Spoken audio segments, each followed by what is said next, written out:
నీ మార్గమును యెహోవాకు అప్పగింపుము, ఆయనను నమ్ముకొనుము, ఆయన నీ కార్యమును నెరవేర్చును అని 37వ కీర్తన 5వ వచనములో మనం చూస్తున్నామండి. నీ మార్గమును యెహోవాకు అప్పగింపుము అంటే అర్థమేంటి?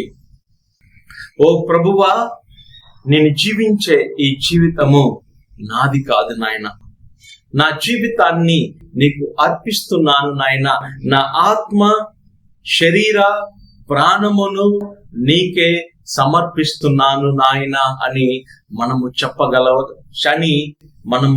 చెప్పగలగటమే నువ్వు యెహోవాకి నీ జీవితాన్ని అర్పిస్తున్నట్లుగా, అప్పగిస్తున్నట్లుగా ఈరోజు మనము గుర్తించాలి. నీ జీవితాన్ని యెహోవాకు అప్పగింపుము.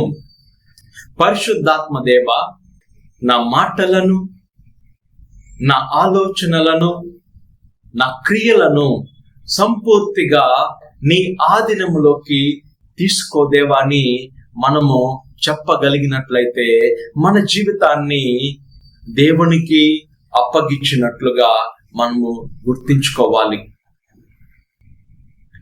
చాలా సందర్భములలో మనకు ఇష్టమైనటువంటి వాటిని మనము చేయడానికి ఆశపడతాం. ఏదైతే చేయాలనుకుంటున్నామో దాన్నే మనం చేస్తాం. మనకు నచ్చినవి మనం చేసినట్లయితే నీ జీవితాన్ని దేవునికి అప్పగించినట్లు కాదు. ప్రతి పనిలో ఆయన చిత్తాన్ని వెదకటమే నీ జీవితాన్ని దేవునికి అప్పగించినట్లు అని ఈరోజు గుర్తించాలి. నువ్వెక్కడికి వెళ్ళాలన్నా ఆయన చిత్తాన్ని వెతకాలి. ఏ కార్యము చేయాలన్నా, ప్రభువా నీ పనిని చేయాలనుకుంటున్నాను, నీ చిత్తం అయితే ఇది జరుగునుగాక. ప్రభువా నేను ఈ చోటుకి వెళ్ళాలనుకుంటున్నాను, నీ చిత్తం అయితేనే ఇది జరుగునుగాక. ప్రభువా నేను వీరితో మాట్లాడాలనుకుంటున్నాను. ఏ పని చేస్తున్నా ప్రతి పనిలో మనము దేవుని యొక్క చిత్తాన్ని వెతకాలి అని దేవుడు ఆశపడుతున్నాడండి.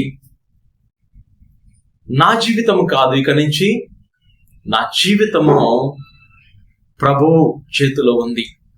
ఆయన ఏది చెప్తే అదే నేను చేస్తాను. భక్తుడైనటువంటి పౌలు గారు పలికారు, నేను క్రీస్తు ప్రభు యొక్క బందీని. ఆయన చెరసాలలో నేను ఉన్నాను.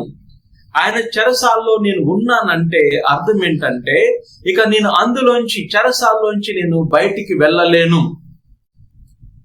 ఆయన చెప్పింది మాత్రమే నేను చేయగలను అని భక్తులైనటువంటి పౌలు గారు ఆయన యొక్క విశ్వాసాన్ని వ్యక్తపరిచారండి. మనల్ని మనము సంపూర్తిగా మన ఆత్మ శరీర ప్రాణములను సంపూర్తిగా దేవునికి అప్పగించాలి. ఒక పెన్ను రాసేటువంటి వ్యక్తి చేతిలో ఉన్నప్పుడే అది రాయబడుతుంది. అదే విధముగా మన జీవితము సంపూర్తిగా ప్రభువుకి సమర్పించి, ప్రభువా నువ్వు చెప్పింది చేయటానికి ఆశపడుతున్నాను నాయన, నువ్వు ఏది చెప్తే అది తూచ తప్పకుండా నేను చేస్తాను నాయన, నా జీవితాన్ని నడిపించు. నా జీవితం అనేటువంటి పెన్నును నీ చేతిలో ఉంచాను, నా జీవితాన్ని నువ్వే రాయుము నాయన. ఎక్కడికి వెళ్ళాలి, ఏం చెయ్యాలి, నా జీవితంలో నేను దేన్ని స్వతంత్రించుకోవాలి, నా జీవితము ద్వారా నేను ఏం చేయాలని నువ్వు ఆశపడుతున్నావు, అది మాత్రమే నేను చెయ్యాలి దేవా అని మనల్ని మనము సంపూర్తిగా, ఇక నుంచి నా సొంత ఆలోచనలు లేవు, ఇక నుంచి నా సొంత కోరికలు లేవు, దేవుని యొక్క ఆలోచనలే నా ఆలోచనలు, దేవుని యొక్క కోరికలే నా కోరికలు. క్రీస్తు ప్రభు వారు పలికారు, నాకు ఆకలిగా ఉన్నది, నా ఆకలి ఇహపూరితమైనటువంటి ఆకలి కాదు, దేవుని యొక్క సంకల్పమును, నా తండ్రి దేవుని యొక్క చిత్తమును నెరవేర్చటమే నా ఆహారమని యేసు ప్రభు వారు పలికారు.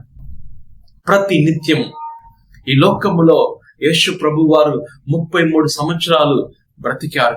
ఈ 33 సంవత్సరాలు ప్రతి నిమిషము తండ్రి దేవుని యొక్క చిత్తాన్ని నెరవేర్చటానికై యేసు ప్రభువు తప్పించాడు. చివరి నిమిషము వరకు, చివరి రక్తపు బొట్టు వరకు, సిలువ మీద ఆయన మరణించినంత వరకు, సిలువ మీద ప్రభు కార్చిన ఆఖరి రక్తపు బొట్టు వరకు తండ్రి దేవుని యొక్క చిత్తాన్ని యేసు ప్రభు వారు నెరవేర్చారు. ఇలాంటి జీవితము ప్రతి ఒక్క విశ్వాసి జీవించాలి అని యేసు ప్రభు వారు మన నుంచి కోరుకుంటున్నారండి. నీ జీవితాన్ని సంపూర్తిగా దేవునికి సమర్పించు. కొంచెము సమర్పించటం కాదు, దేవునికి ఇష్టమైనవి కొన్ని పనులు చేయటం కాదు, సంపూర్తిగా మనల్ని మనము దేవునికి సమర్పించాలి అని దేవుడు ఈరోజు కోరుకుంటున్నాడండి.